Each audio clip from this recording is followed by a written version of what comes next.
अस्सलाम वालेकुम दोस्तों। मीर मुर्तज़ा भुट्टो के कत्ल और दिफाई सौदों में इस कदर बड़ी करप्शन पर सदर फारूक लगारी शदीद परेशान हो गए और उन्होंने करप्शन के भयानक इल्ज़ामात पर 5 नवंबर 1996 के दिन PPP की हुकूमत को बरतरफ कर दिया। बरतरफी के इल्ज़ामात बहुत ज़्यादा थे। मुख्तसरन कुछ यहाँ बयान कर देते हैं।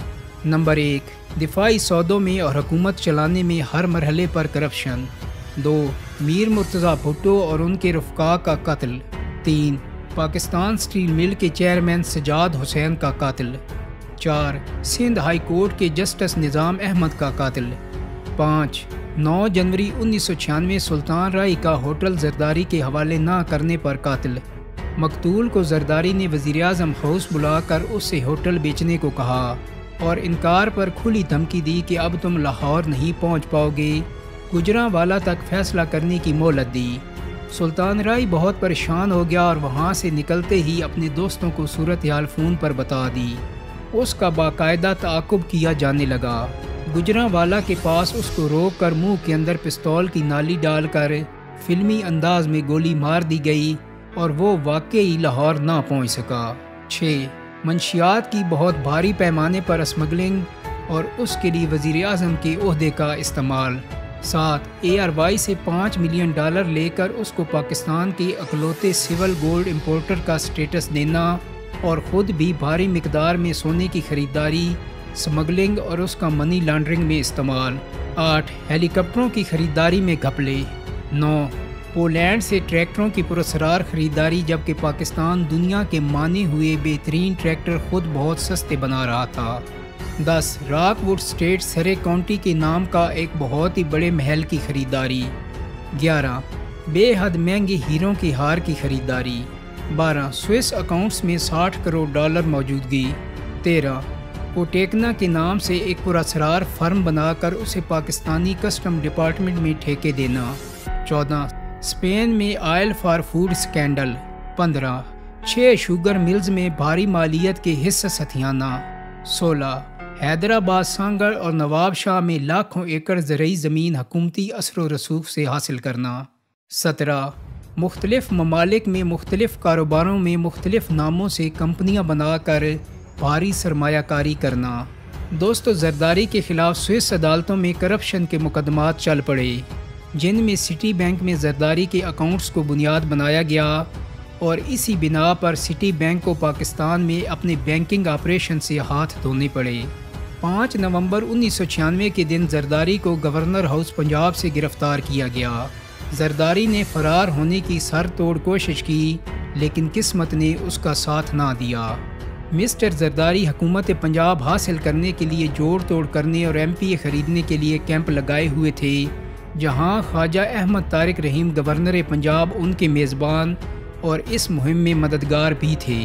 यहाँ से जरदारी का जेल में क़याम का एक लंबा दौर शुरू हुआ जो नवंबर 2004 तक जारी रहा।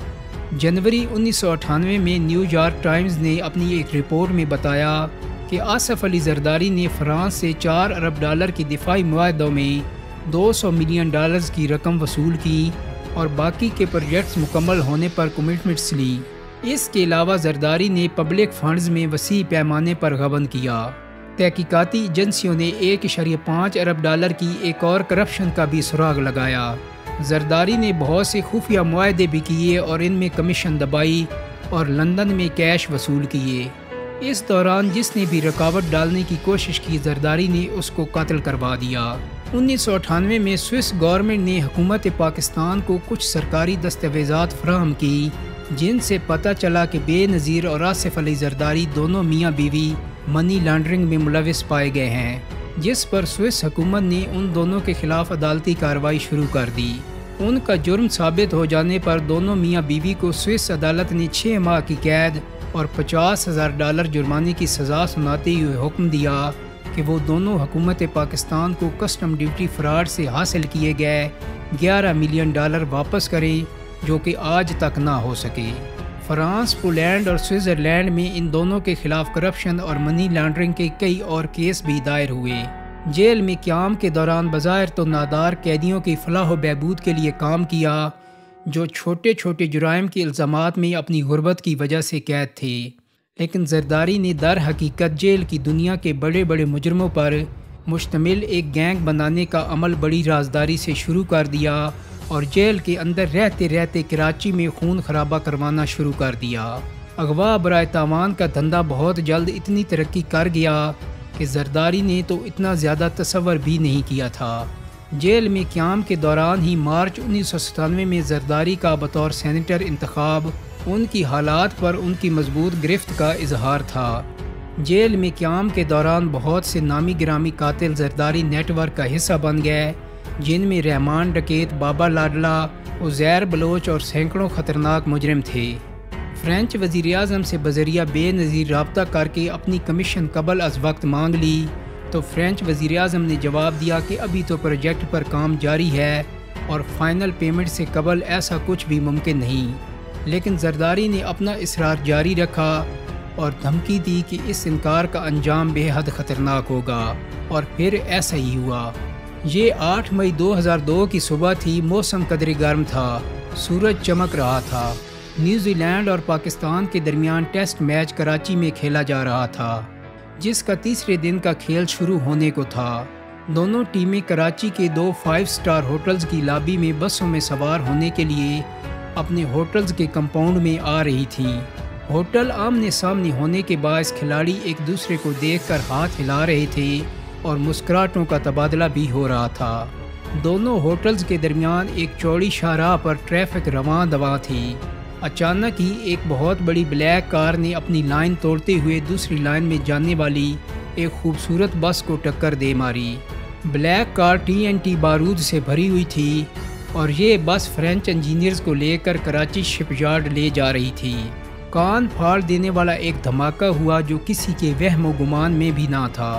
دونوں کرکٹ ٹیموں کے کھلاڑی دور دور جا گرے اور ان کو چوٹیں بھی لگیں، لیکن اصل تباہی تو فرینچ انجینئرز کی ہوئی، جن کی بس اس دھماکے سے مکمل تباہ ہو گئی۔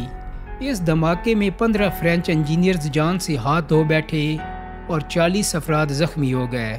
نیوزی لینڈ کرکٹ ٹیم فوری طور پر اپنے ملک روانہ ہو گئی۔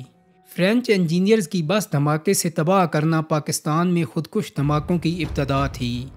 اس سے پہلے ایسے ہولناک دھماکے کی کوئی مثال نہیں ملتی۔ اس واقعہ نے انٹرنیشنل پلیٹ فارمز پر پاکستان کی پرامن شہرت کو داغدار کر ڈالا۔ 9/11 کے واقعات کے بعد تو آہستہ آہستہ یہ جنگ اور دہشت گردی پاکستان میں سرائیت ہی کر گئی اور پاکستان میں اوپر تلے بہت سے خودکش دھماکے ہوئے۔ نومبر 2002 میں جیل میں قیام کے دوران آصف زرداری کی والدہ کا انتقال ہو گیا۔ اس سے ان کے لیے میڈیا میں لابنگ کے ذریعے ہمدردی کے احساسات کو اجاگر کیا گیا۔ بے نظیر نے خود ساختہ جلاوطنی کے دوران جنرل مشرف پر دباؤ ڈالنے کے لیے اور اپنے لیے کوئی راستہ نکالنے کی سر توڑ کوشش کی۔ امریکی حکام سے ایٹمی پروگرام پر کمپرومائز کرنے تک چلی گئی، مگر امریکی اعلیٰ حکام بے حد محتاط تھے اور اتنی کرپٹ عورت کو جو کہ کئی کیسز میں اپنے شوہر سمیت سوئس عدالت سے سزا یافتہ ہو، اس پر اعتبار نہ کیا۔ دوستو، امید کرتا ہوں کہ میری آج کی ویڈیو آپ کو یقیناً پسند آئی ہوگی۔ اگر ویڈیو اچھی لگی ہے تو اس کو لائک اور شیئر کر دیں۔ میرے چینل کو سبسکرائب کرنے کے ساتھ ساتھ بیل آئیکن کو بھی کلک کر دیں تاکہ آپ کو میری آنے والی مزید ویڈیوز کے نوٹیفیکیشن ملتے رہیں۔ بہت جلدی ایک نئی ویڈیو کے ساتھ ملاقات ہوگی۔ اپنا بہت سارا خیال رکھیے گا۔ اللہ حافظ۔